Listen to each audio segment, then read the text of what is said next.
Welcome to Business Casual. I am An, your host and author of The Stories We Tell and Perfectly Incomplete. Business Casual brings you unfiltered conversations with badass, inspiring, highly accomplished women. I am passionate about and believe in the power of sharing stories, our authentic, raw, incomplete stories, getting beyond the polished LinkedIn profiles to the real humans behind the titles. My guest today is Shannon. Shannon is a leadership coach, speaker, author, and chair at McKay CEO Forums. My chat with Shannon explores the personal and professional turning points that lead us to redefine success and build lives that feel more aligned and meaningful. Shannon shares candid reflections on entrepreneurship, leadership, family, and the ongoing work of finding balance. Some key takeaways from our chat include: redefining success requires questioning the cultural expectations that tie achievement to title, money, or status. Entrepreneurship can bring freedom and purpose, but it also introduces challenges such as loneliness and the need to continually believe in yourself. Awareness is the first step toward meaningful change, whether it is learning to set boundaries, manage success, or be more present with the people who matter most. Please enjoy this thoughtful and heartfelt conversation with Shannon about redefining success, navigating major life transitions, and learning to live and lead with greater presence and intention.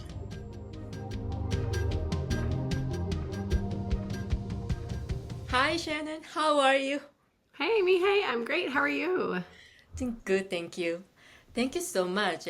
Always start with that gratitude. Thank you for your time and willingness to join and share your stories. Thank you. Thanks for having me. I feel honored to be a guest on your show, so thank you. Well, thank you. Yes. So we met through McKay CEO Forums. When did you join the forums as chair? March this year. Yes. So, yeah, about, I guess, what's that? I don't even know. 6 months now? 6, 7 months? Yeah. Yes. How has it been? It has been wonderful. It has been just such an incredible community of people that I have met through this venture, and just, yeah, only really amazing things to say about Nancy McKay and the team and even my members. And it's just, yeah, I love it. Yes. I think that is the power of networking, the community that we have. So maybe we start there. How did you get to be part of this network? What was the connection that led you here? Sure. So I worked in corporate for 17 years. So I worked in banking for 15 years and then worked for an advertising agency for my last two. And in 2021, I decided, okay, I'm going to make the leap and I'm going to chase my childhood dreams, which were being an author and being a speaker. I wanted to be those when I was a kid, but I told myself those aren't real jobs. You know, you have to go down a traditional path. And then in 2021, I was like, no, it's time. And I really wanted to help leaders thrive. So I really wanted to help leaders be successful, but not at the expense of their well-being or their relationships. And because I had I had burnt out numerous times, I'd had imposter syndrome numerous times. And so when I started, it's funny, I kind of wanted some distance from corporate. I was like, I need some distance. So when I started, I really leveraged my health coaching certification that I'd got. So I was working with a lot of actually working moms to help them set boundaries and find balance and manage their stress and just to bring more joy into their lives. And I wanted nothing to do with helping people in their career. I was like, nope, I need a break. I've led people and teams for 17 years. I just want to help people in their personal lives. But then it was really interesting because then more and more people were coming to me being like, can you help me at work? Can you help me in my career? And I was like, oh, okay, it's not really what I'm doing, but I started doing it. I was like, I loved it. And I realized that is where my true passion lies and has probably always lied, is helping leaders become the best version of themselves. I made tons of mistakes along the way. I learned a lot. So I love sharing my stories and experiences. So I started, coaching more on the leadership side. I started going into organizations of all sizes across North America and speaking. And a lot of it was sharing my personal journey, but then also sharing the tools and tips that, I've seen are successful. And then late in what year was last year? 2024, late 2024, I was at a conference for the Canadian Association for Professional Speakers, and we were in Costa Rica. And I started talking to a couple of speakers saying, hey, you know what? I think my next step is to get into facilitation. I'm really missing sitting around the table with leaders. And I used to lead a lot of steering committees in the corporate world. And I just love that. I love facilitating. I love listening to brilliant minds talk and share. And I was like, how do I do that? I don't know how to do that. So they started connecting me with people. And the next thing you know, I think literally it was like 2 weeks later, I got an invite to attend a webinar for McKay, and I'd never heard of them. And I was like, I don't even know what this is. I didn't even know about any of the peer groups. And I went to it, and I think Nancy was a guest, Laura Vaughn, your chair was a guest, or not a guest, a speaker. And as they were talking, I was like, oh, this is exactly what's missing and what I want to do. So I almost signed up on the spot to say, okay, yes, this is what I see as a great way to, get what I'm looking for. But then also what I got was an added bonus, which I didn't realize I needed was, as Nancy started this, because it's lonely at the top, it's also lonely being an entrepreneur. So I then also had this community of incredible people that I didn't feel so lonely anymore either. And so I've been learning tons through them, and it's just been the missing puzzle piece that I didn't know was missing.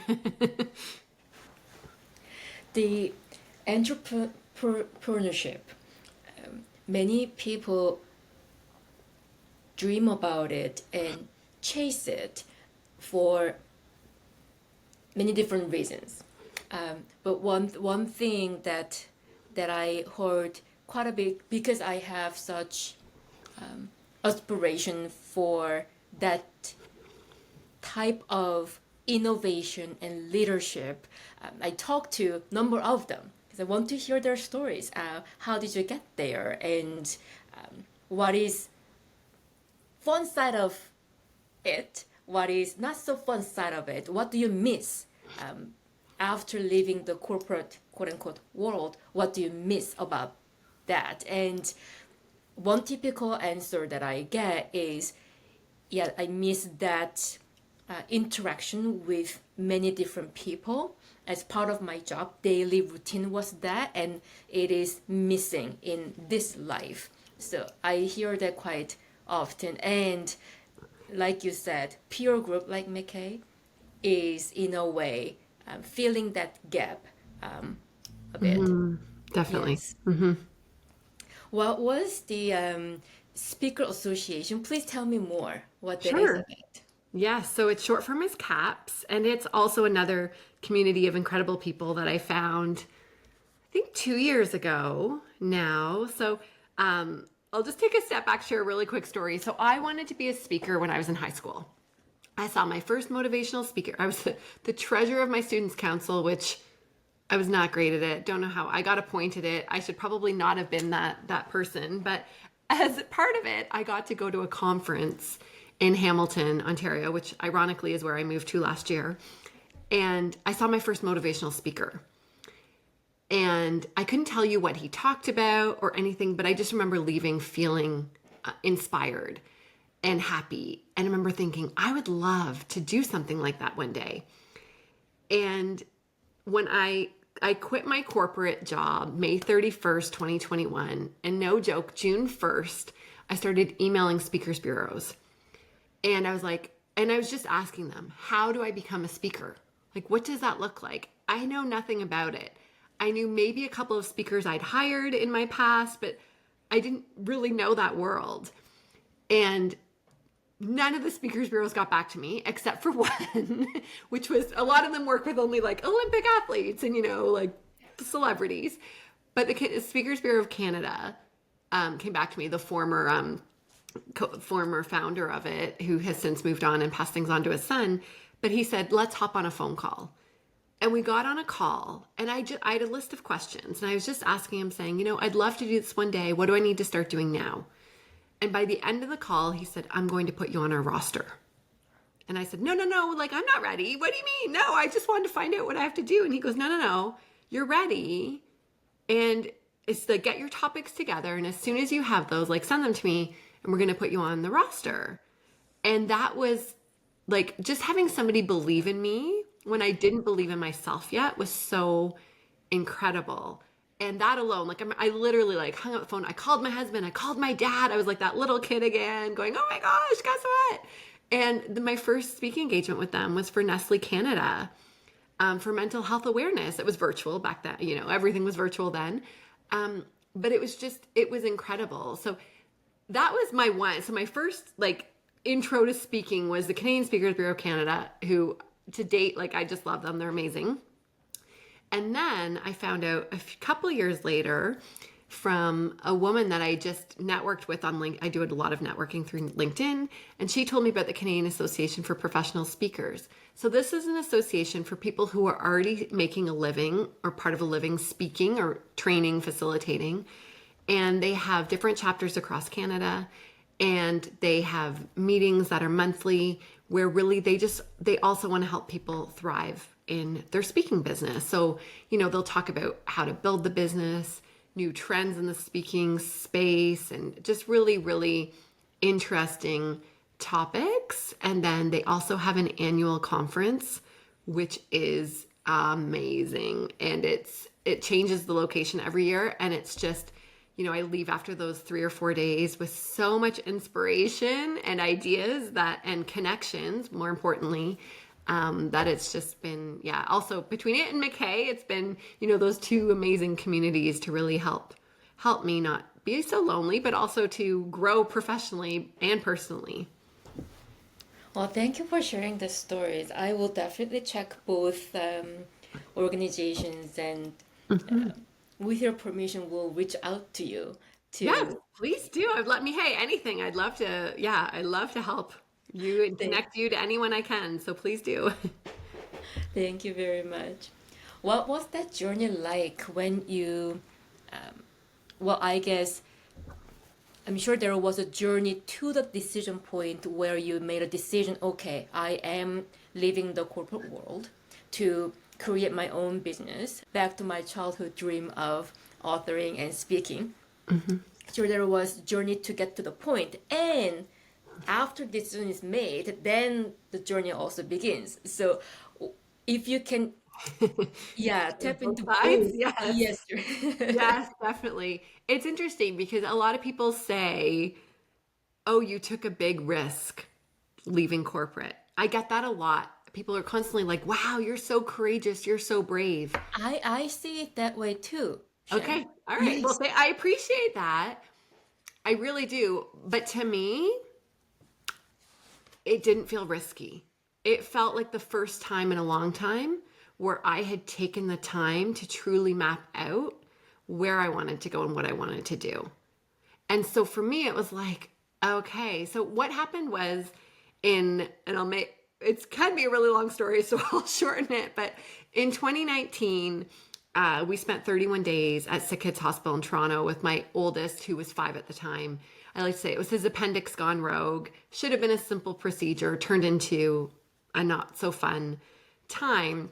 And we were in there over like middle of December 2018, over Christmas, and then into 2019. And my husband and I took turns spending the night at the hospital. We had a 3-year-old at home. But it was the first time in a long time when my work took a back seat. And it was the first time in many, many years where I actually sat after my son had fallen asleep. The hospital was really quiet. It's bizarre. Like, it was actually, I look back at it like it was a really special time because it was like one-on-one time with my son, and we had these interesting adventures at night, and it was actually quite lovely, which I know sounds weird, but it was. And when he was asleep, I asked myself, I don't know why, but just out of, all of a sudden I felt compelled to ask myself 3 questions. And they were, am I happy? Am I healthy? And do I feel fulfilled? And my answers were, not really. And then I immediately felt guilt. It was like, Shannon, how could you feel this way? You should be grateful. You have a house, a job, a husband, kids. Like, there's nothing that you should be, ungrateful. Like, you have it all. And on paper, I did. On paper, I had it all. But inside, something was missing. And I think it was the fact that I had these unfulfilled dreams that I had never, tried to go after. And also, I was horrible at managing my stress. I hid my anxiety at work. All these things, like wore a mask all the time. I always pretended everything was okay and I was always great and I had all the answers, and it was taking a toll on me. And so I decided in that moment, nope, screw this. Like, I'm giving myself permission and I'm going to make a heck yes to these 3 answers. And so I worked with my first coach. I'd never worked with a coach before. And I worked with a coach, and it was so bizarre because I went to the coach saying, I need to change jobs, but I don't know what I want to do. And I went to a 3-day retreat, and I left the retreat with one sentence. And it was, I'm a successful entrepreneur who helps professionals live happier, healthier, and more fulfilling lives. And I was like, okay, I didn't know I wanted to be an entrepreneur. And it was, maybe I secretly did, but it was never something that really had crossed my mind. How did you get to that sentence? So it was an interesting exercise. So the coach actually had us draw, and I actually hate drawing. I hate exercises like that. I've never liked art, but I did it. And she had us draw a river, and she, on a big piece of Bristol board. And on it, we had to put all of our jobs and companies, and then we had to list like positives and negatives for everything. And just everything that came to mind. But we went back to once we started working out of school. And so I did this whole thing. And then you took time to connect the dots. And what I realized is when I was happiest in my work is when it was very entrepreneurial. When I had more freedom and I could be more creative and didn't have a micromanager and things like that. And then also when I could help people and when I could, mentor people or support them and create this community. And it was like when I did things like that at work, that's what I really enjoyed. And then I think what I was craving was that freedom to have my own schedule, to pick my clients, that kind of thing. So it just kind of all came together. And shockingly, I did not know that was going to come out of that. And then what happened next was I said, okay, I'm giving myself 10 years to get there, because I couldn't wrap my head around what that would look like. So I gave myself 10 years, but I wrote it down every day. And then in the meantime, I was like, I need a more creative, not creative. The banking industry was wonderful. I worked there for 15 years. It was a really great experience, but I needed something different. And I was like, I've only known banking. I want to try something different. So then I set out on a journey to figure out what that was. And I would go and meet with people, and people either had one of 2 answers. One would be, they would say to me, come back when you know what you want to do, which was not helpful to me at the time. Or the other person was, let me tell you about what I do and ask me any questions. And so by just meeting people, and then they would introduce me to 2 more people. So I literally just started going for coffees with people and being vulnerable, because I had to admit to them I wasn't happy in my work anymore. And I was so scared of losing my job, of it getting back to my boss. But I was like, no, I need to do this. And then I just started meeting with people. And next thing I knew, I had a list of not what job I wanted, but the things I wanted to do. And I talked to a recruiter, and he had the job that literally matched up with the description. And then I moved into advertising, which also I never would have I never would have dreamt I would ever work for an advertising agency. But it just so happened that the responsibilities lined up. And it was really great. It was a really great company to work for. Smaller company, very entrepreneurial, lots of fun. But the hours were ridiculous. And when COVID hit, they got even worse. I was in customer communications for a large US bank. So we worked basically around the clock during COVID. And so for me, I sped up the timeline. I was like, nope, something has to change. I got my coaching certifications, and I just kind of started to map out what does that business look like, and realized, okay, this is what it is. It's coaching, it's speaking. I'm going to give myself a timeline and make the leap. And so I did. And like this time too, in the past, I've been very quick to change jobs or make decisions. And this time, which is why it was less risky, is I actually mapped it out.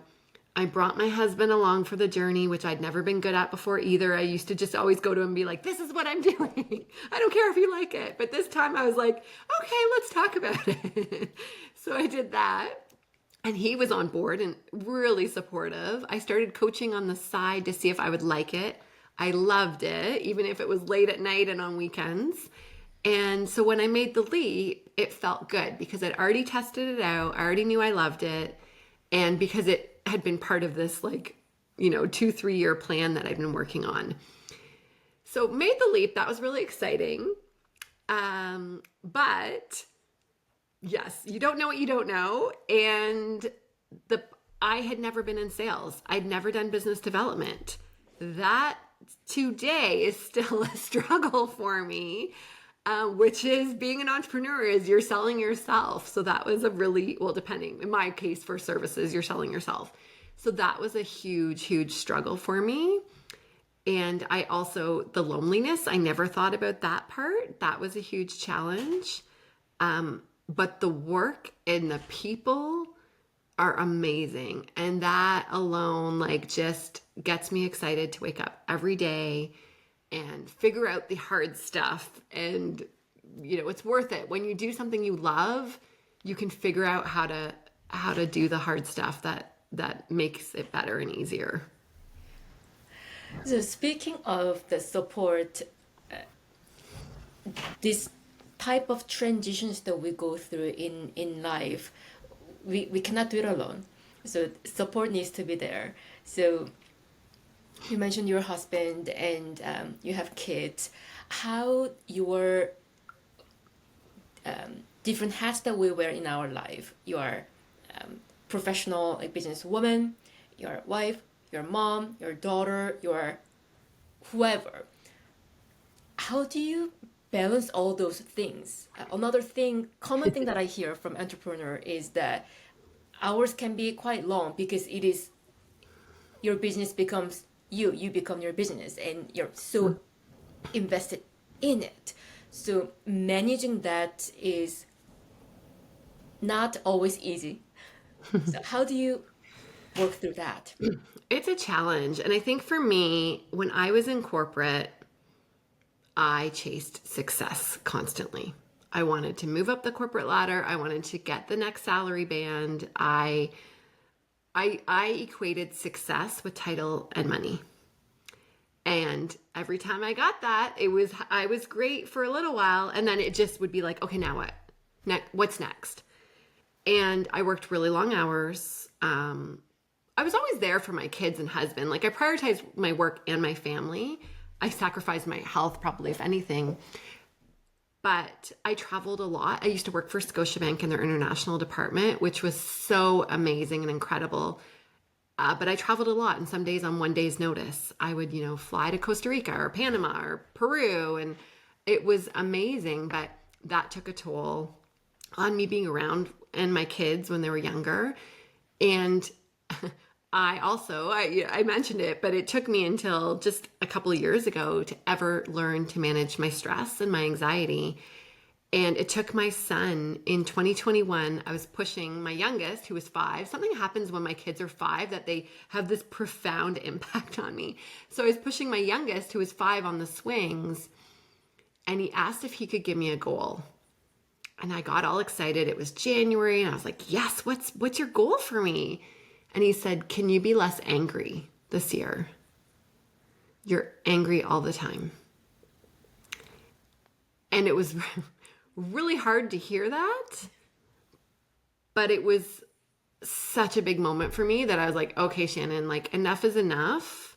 Stop chasing success and start working on being present and actually living and enjoying what you do. And I'm still a work in progress, as many of us are. And I still struggle with that. But when I started my business, because yes, I follow so many entrepreneurs and they're so successful and everything, but I knew for me personally, I don't want to be working those hours again that I worked. So for me, I took a stance that, okay, I'm going to work less hours than I used to work in corporate. And if I make less money, that is okay. And that's something my husband and I talk about. And so balance for me now looks a lot different because I really do put myself and my family first and then my work. And there's, it'll be a give and take. As my kids get older now, it's easier. I don't have to walk them to school, pick them up from school. I get a little bit extra of time in the day. My youngest plays competitive soccer. I'll take my computer, to his practices. I'll make sure I watch his games, but his practices, I let myself work. So it's about finding those moments. And I think the biggest thing is we carry so much guilt, or, people, there are really judgmental people out there, and it's like just not worrying what other people think about you and you doing what's right for you, right? Like I can only do what's right for me and my family and get rid of the guilt and not care so much about what other people think. And each of us is different, and balance looks different for each of us. Thank you so much for sharing the story there, Shannon. So yesterday, my daughter had taekwondo. So she has something like every day, like many other kids. And as a parent, you take your kids to activities, and I typically look at my phone to get work done, or sometimes I even bring laptop, like you said. And yesterday, what she said, Shannon, as she was walking into it, "Mommy, can you watch me today?" Like again, emotional, right? Because whenever she looks at me as she's doing it, mommy's face is always buried into her phone or her laptop. That's what she sees. So she had that ask, like, oh my gosh. So yesterday, during the whole time, my phone was in my purse and my eyes were glued to her. Amazing. Oh, thank you for sharing.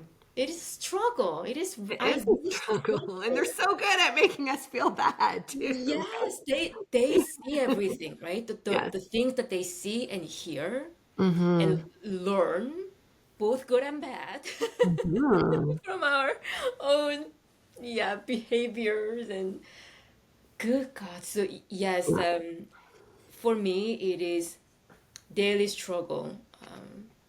And my husband also said not long ago, you are very driven. You have so much passion for what you do. And he is such a supporter that I am really grateful that I have somebody like him as my spouse. And I knew before I married him, Oh, wow. like 10 years ago, that he would be the person who will be there and okay with me being who I am, Okay. all the shortcomings and baggage and all that I carry with me.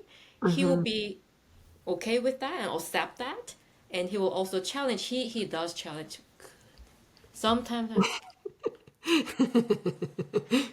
but yeah, he does challenge.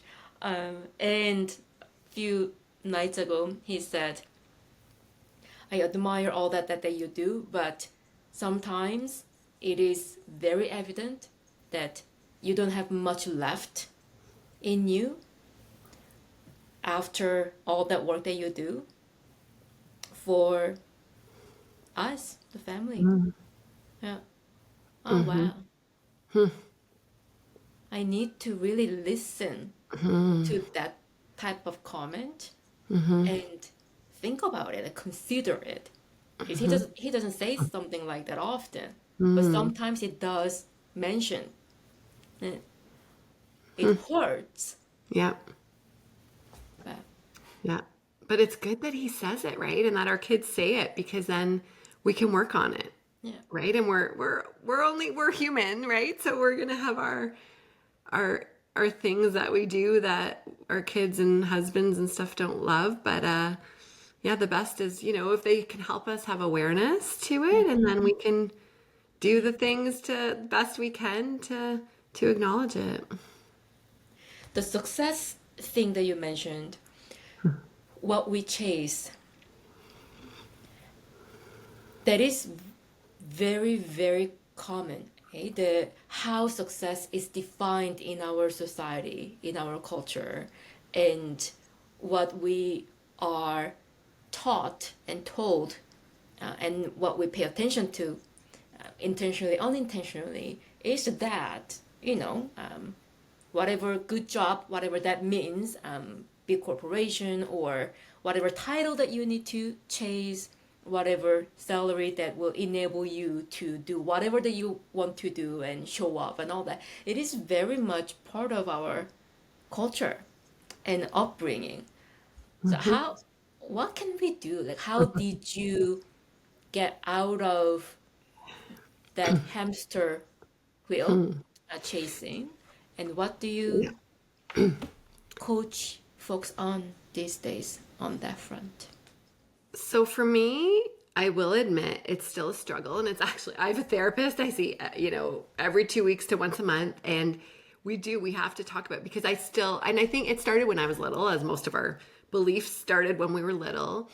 A lot of stuff in my household revolved around money. We don't have money for that, or we don't have money for this, or, and my dad was an entrepreneur, so money was always a stressful point in our house.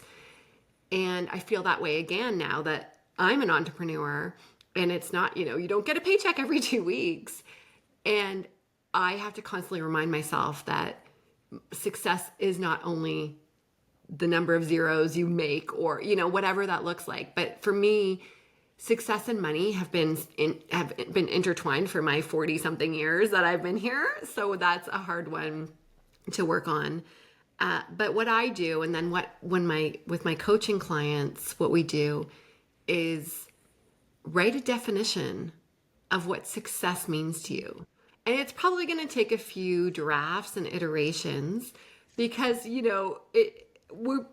we tend to use our logical brain to start. And it's like, okay, I think this is what I'm supposed to say success means. Exactly. Yeah. And then you almost need a coach or somebody to challenge you on it and ask you those, why, and keep going deeper so that you really get to what an unfiltered, like authentic version of success is. Like, what would truly bring you joy and peace? And I think peace is one we maybe don't think about as much either, is, if I can be present with my kids or with my husband or watching a TV show where my mind doesn't go off, that is, for me now, that is one of my biggest definitions of success. Like being present. Because that was a really hard thing for me to do. My mind was always on a million different things, my to-do list, and I'm trying to listen to my kids tell me their millionth story about Minecraft, and it's like, but I have this other thing I really have to go do. So it's, for me, I really work on being present. For my clients, it's whatever definition works for them, right? And I liked it. So I have another tool I use with my clients, and I call it the happiness wheel. And there's the wheel of life out there. It's very similar to the wheel of life. But with me, I pick 4 key areas. And it's fulfillment. So that could be career, or it could be volunteering or hobbies. It doesn't have to just be career. So it's kind of looking at fulfillment. Money. Money is a big source of stress. Yeah. And happiness. So money, health, because without our health, we don't have anything. And then relationships. Mm-hmm. And within relationships, it's not just external, but it's also, how is your relationship with yourself? Yes. And then so I have them look at that and rate each of those areas, and then pick 1 or 2 things that they want to work on, because not all of the things are important to us, right? And we can't work on all things at once. So it's okay, what 1 or 2 things would have the biggest impact on your happiness if you worked on those? And then, starting on those, and then you can always go back and work on more, but just picking 1 or 2 areas that you want to work on. I have heard recently, one of the events that I attended, CEOs three CEOs were on a panel, and the topic of that panel discussion was what women need to know and learn to become successful CEO. And one of the CEOs on the panel said that prioritization, I know it is there that people always talk about priority, but really, if you think you can have more than three priorities in life, you're kidding yourself. Because let's face it, like how many hours do we have? How much mental energy and space do we have? So three at max. And he had very much crafted way of thinking to make sure that he's thinking to those three priorities and not feeling bad or guilty to say no to those things that are outside of those three priorities. It is easier said than done, though, at least for me. Yeah, Yeah. it is so hard. And the guilt that you mentioned too earlier, that guilt is so real. It is fall into that trap of just want to go easy route, just say yes, because saying no is very, very difficult. So just say yes and deal with it later. And how I typically deal with it is self sabotaging, either beat myself up thinking, why did I say yes? I did it again. What is wrong with me? Route. And or if I just grind, I will be able to just make it happen. So unhealthy. Like Yeah. listening to myself say, so unhealthy. I know, we do it to ourselves. I know. But the first thing is, and what I'm hearing you say, Mihai, is the awareness, right? It's sometimes we just don't know that we're doing it. We all have blind spots. So just having awareness of it is great. Whether we choose to do something about it or not, it's okay. Thank you. That But is having that awareness is the first step. And then step, yeah. and then it's up to you. Like you can choose to do something or not. And we're all different and we're all going to, three priorities is not many at all. But yeah, you can have the awareness and you can even like acknowledge, be like, okay, you know what? I know that's there, but right now I don't have space to deal with that. Maybe next year or next month or whatever. And I forgot to mention that about the definition of success too. Is that something that I encourage my clients to revisit consistently? So, ideally quarterly, that might be too much, but once a year at a minimum, like revisit your definition of success because things are going to change and your priorities will change. And then it's, a matter of, okay, what does success look like now? Or what's changed in my life? Maybe you have a sick parent now that you have to help look after, or maybe you're working on a really big project at work, and which is exciting and that's great, but that means something else may have to fall off the priority list, and that's okay. And it's also just giving ourselves permission to do those things. Thinking that I can have many priorities, I can do many more things, and whatever improvement or step forward, it needs to be really big to count. This small improvement doesn't count. But seeing it a little bit differently now that it is okay to have very small number of priorities. It's okay. That does not mean that I'm failing on many different aspects of my life. I'm just prioritizing and celebrating small wins and small success. Try to remind myself often. Yeah. And reflecting back, right? Yes. Where we were just a month ago, a year ago, and so on, and see. Yeah. So one thing I do, I took a break, but I've started it back up again. But I did it for quite a while, for most of this year, was every night before bed, I would write down 3 wins I'd had that day. Yes.